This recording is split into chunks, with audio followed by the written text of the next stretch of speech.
Hey, how's it going? Welcome to SMG Viewers Comments. I am back in Los Angeles, sitting here at Harmony Studios in West Hollywood, California. The weather is spectacular. I'm absolutely loving it down here. Just got back from AES in New York. Got a vlog coming up on that real soon. Anyway, let's get right to it. What was the biggest lesson you learned when you started out that every producer should know? This is kind of what I've been saying from the get-go. Bands will come in unprepared and fuck with you. That is the underlying theme of this entire show. Yes, we go into it in very many variations and subtleties and whatnot, but the bottom line is musicians are their own worst enemy and will go out of their way to fuck up their own records. Whether it being unprepared, bad instruments, bad attitudes, being terrible to work with, or at the end of things, going out of their way to avoid paying you and coming up with every lame excuse possible or scheme possible and try and pay you in gift cards or anything but cash. Because ultimately, the musicians value their time and their money far more than they value your time. So I say this to everybody out there who wants to start a home studio and start recording bands and get involved with all that kind of stuff. It sounds like a lot of fun, but there is a lot of bullshit that goes along with it. So before you jump on this ride, make sure you buckle up. Glenn, you should do more of these multi-effects pedals. I'm looking for something legit under $200 just for travel, but don't want to sound like old people having sex. Well, I think you just said the underlying universal theme there is that most of us don't want to sound like old people having sex. So good idea there. Great suggestion. I'm going to start digging around and see what I can find for like $200 multi-effectors and just see what we can get for our money these days. With the digital modeling technology we've got these days, I think we can definitely find something palatable for around the $200 price range. Like I said, great suggestion. I think I'm going to start maybe a whole series on that because I think that's going to be really fucking cool. Glenn, if Metallica came to you for the next record, would you do it? How would you do it? Hash out the sounds in the studio or make them come with the songs? What maps would you want them to play? Well, yeah, of course I'd want to record with Metallica. I mean, who wouldn't? You'd be insane not to. What would I do? Well, other than, getting myself a time machine and bringing them back to the 80s, that 1985, 1986 era where they were really kind of at their creative peak, I'd really want to work with the band just kind of in a room and work on doing the record as live as possible, because I think that's one of Metallica's strengths is their live show, and I'd really want to bring that onto a record and not edit it to death, because I think there's, like so many other bands, I think something's getting lost when we sit there and we just align everything to the grid and there's no more play. And I really want to hear more kind of just a little bit off the rails, if you will, and bring back a bit more of that human element into music. Sometimes it can go great, sometimes it can go bad, but it's just when you're pushing the envelope there, that's when the interesting stuff happens. By the way, guys, I've still got some SMG cock blockers left. If you want to get in on the pre-order, please do so quickly. Available spaces are running out really, really fast. You wouldn't believe how few of these we have left. So, if you want to get one today. It is the absolute best noise gate pedal I've ever played in my life. We've put it up against the Boss noise gate, and it really did well against it. We put this up against the ISP Decimator G-string, and it definitely held its own. It's $219 US shipped worldwide. That's shipping included, so it's a pretty damn good deal. And it's a sidechain gate as well, so it works with your amp's effects loop as well as your guitar signal to keep the noise out of your playing when you stop. So, grab the SMG cock blocker. Today, it's freaking amazing. Glenn, why are so many guitar players using headless guitars these days? Have you played one, and what are the pros and cons of such? Cheers from Texas. Oh, the headless guitar. Check this one out. This is 8-string headless from GOC Guitars from China. It's a lot of fun. It's a fan fret model.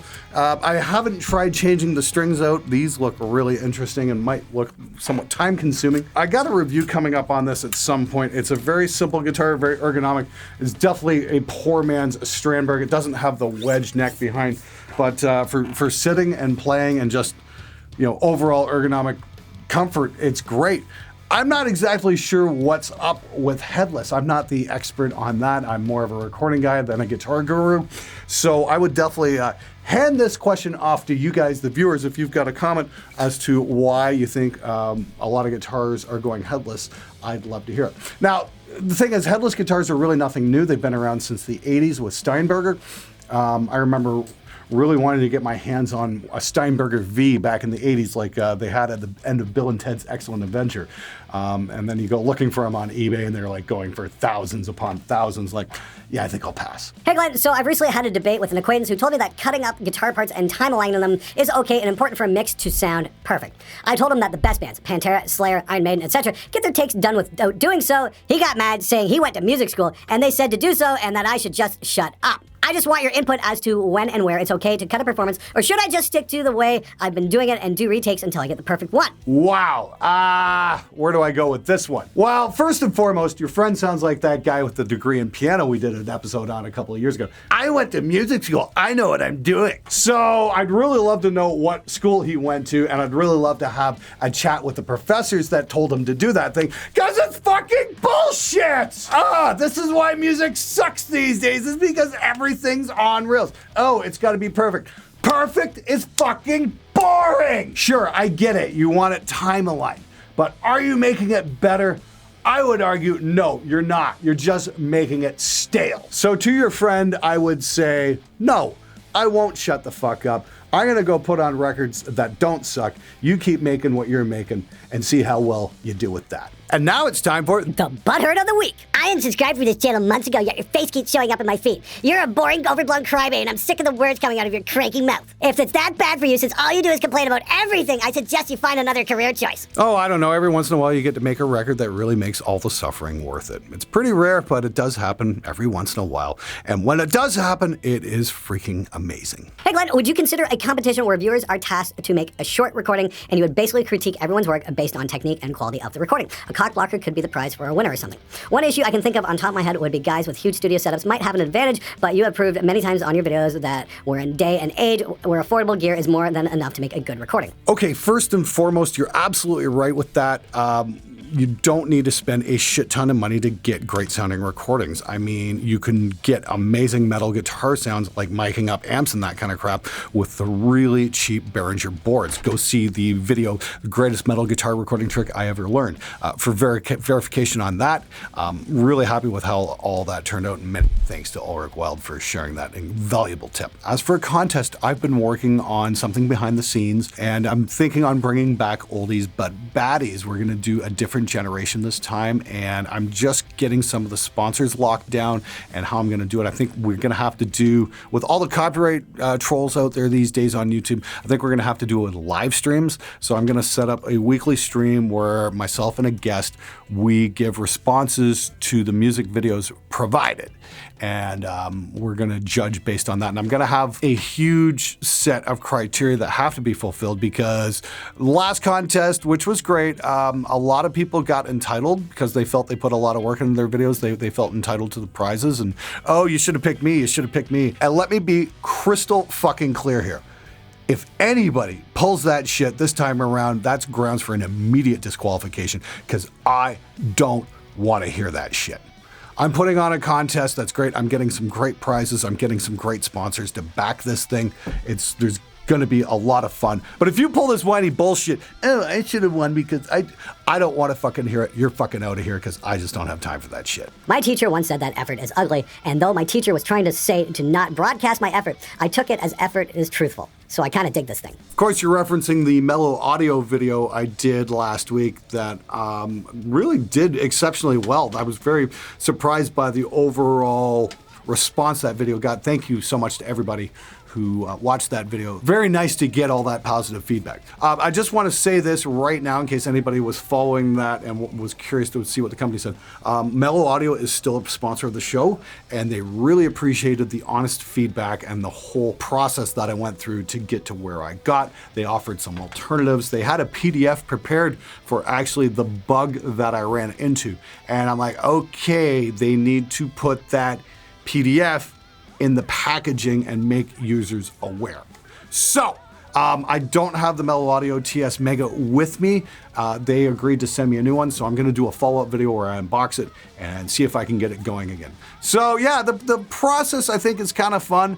Like I said, I got a lot of positive feedback on that video. I think I'm going to keep them coming. If you guys missed my Thermion Gasoline video, please check that out. It's like an 11, 12-minute vlog where I do a whole bunch of shit besides just play with the pedal. So if you're into that kind of thing, yeah, definitely check it out. It's pretty cool. Hey Glenn, what do you think of awesome bands like Stryker from Edmonton who have already released 6 albums, tour relentlessly, and keep true heavy metal alive while being completely ignored by the mainstream heavy metal media in favor of gent and metalcore meme bands? Instead of saying fuck you Glenn, I will send you some love instead. Oh, you know, true heavy metal. I mean, like, heavy metal is such a wide umbrella. There's so many different styles and whatnot. You're talking traditional heavy metal, like, you know, your classic new wave British metal, I'm guessing. I haven't listened to Stryker. I've heard a lot of great things about them, though, so it's definitely a band I want to check out. The fact that they're doing albums and touring and all that shit with, like, zero fucking press, it sounds pretty fucking awesome to me. It sounds like the kind of band I'd love to put on my show. So if they ever make it down here to Hollywood, it would be so cool if they could look me up. Maybe we could do something. I think that'd be fucking cool. That being said, I actually had the chance to hang out with Lizzie Borden a few weeks back at the Demons and Wizards show in Toronto, and I got to meet them and hang out, and we just shot the breeze. Now, those guys are a little bit older than me, and they're still going strong, and they like toured across America in a fucking van. I mean, wow, talk about dedication. Like, seriously, hats off to those guys for just fucking sticking with it and keeping going after all these years. I remember them in the film The Decline of Western Civilization Part 2, and you know, the fact that they're still together, still doing it, and you know, just going to the bitter end, I think is fucking amazing. So good for those guys. That's fucking awesome. Now, their guitar player kind of promised me guest list passes for their show at the Whiskey on Halloween, so I hope that's still in effect, because I'm really looking forward to checking out the show that night. So if anybody's in LA and wants to hang out, I'll be at the Whiskey on Halloween night. Hey Glenn, what's your opinion on using a click track? It seems like everything you hear is metronomically perfect. I myself play to the click, but that's because it's just me in my bedroom studio trying to make great music and I don't have a drum kit. But I think there is something to be said for the raw feel you used to get. Hell, listen to the Stones' Jumping Jack Flash. Speeds up like a motherfucker. If I'm not mistaken, isn't that shit called music?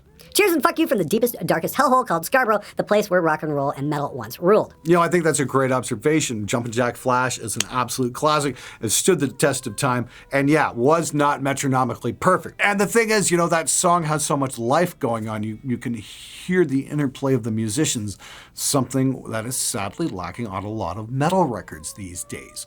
So yeah, maybe turning off the metronome might be a good idea. It's definitely a way to sound unique these days. And oh yes, Scarborough, Ontario, home of the thrash band Sacrifice. Still love those guys too. Hey Glenn, I am planning on getting a Harley Benton 2x12 soon, and I was wondering, do you have any suggestions for an amp head for that on a budget? Most stuff that I write is somewhere between old school thrash metal and more modern metal. If you happen to see this, thank you in advance, and any advice you have, I love your channel. Yeah, if you want to get a great amp for that cabinet, start looking for a used 5150 or a used 6505. That'll do you fine. Some of the Jet City tube heads are going to be awesome as well.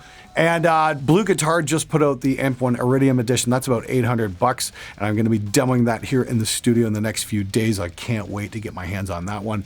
It's going to be freaking awesome. And that's like a pedal-sized amp and has like a little microscopic tube in it, and it's seriously fucking cool. It's definitely worth checking that one out. If you guys have suggestions for awesome amps you can find on a budget for Harley Benton 2x12, by all means, please share it in the comments below. I'd love to hear from you. Hey, I'm just wondering if you have any tips for acoustic treatment / soundproofing on a budget. I'm an 18-year-old college student who mostly works from my bedroom, but I'm considering getting my garage converted into a more professional studio. At the moment, the reverb from a snare hit in there would probably last a few days, and I prefer to work late, which my neighbors may not thank me. Sorry if I'm rambling. Thanks for all the great content. Also, fuck you. Well, fortunately, you're in luck. My studio in Windsor is actually a converted 2-car garage. We used to park my wife's car in there, and then I took it over. The thing is, that's not a small undertaking. You need to seal up the building, so if you get any cracks, I'm going to assume it's cinder block. If not, you're going to need to stuff some rock wool insulation between your studs and then start sealing up with an interior wall. I suggest a sandwich of drywall and MDF, probably 3 layers, and then you're going to want to run it over every single joint with acoustic sealant. Soundproof means airtight. You're going to need mass to block the sound, but you're also going to need to seal up every fucking crack and leak because air flows like water and it will let the sound out. So if you're not sealed, you might as well not even bother. And I have shouted this out numerous times on this show. Please check out the John Sayers Studio Design Forum for more information. It is a wonderful resource for home studio builders. Don't know if this question was answered before, but here goes. What is your take on ISO cabs when recording guitars? I'm sure the neighbors will love the idea, but will it kill the tone? Greetings from South Africa. Now, I've never actually used an ISO cab with guitars. I used to have a closet built in my very first studio where it was pretty tight, and I was never happy with the guitar sounds I got out of there, but, you know, granted, I really didn't know what the fuck I was doing back then either, so that might have something to do with it. That being said, I'm going to be demoing something at some point. I saw something really cool at NAMM last year where it's like these clear glass walls, and they're like, you know, 2x2 panels, and you can build little ISO cabinets and booths, and it really fucking works too. So I'm going to try building something like that in here at some point and put a guitar cabinet in there and just see what we get. Might need a little internal treatment as well. So yeah, you know what? Let's give it a shot. Let's see what happens. So, newbie here, what guitar pickups do you recommend for metal? If you want new pickups for metal, you are definitely hooked up. There is all kinds of different brands. You know, there's EMG, Seymour Duncan, DiMarzio's, and lately Fishman Fluence are really popular, and I really do like the Fishman Fluence sound.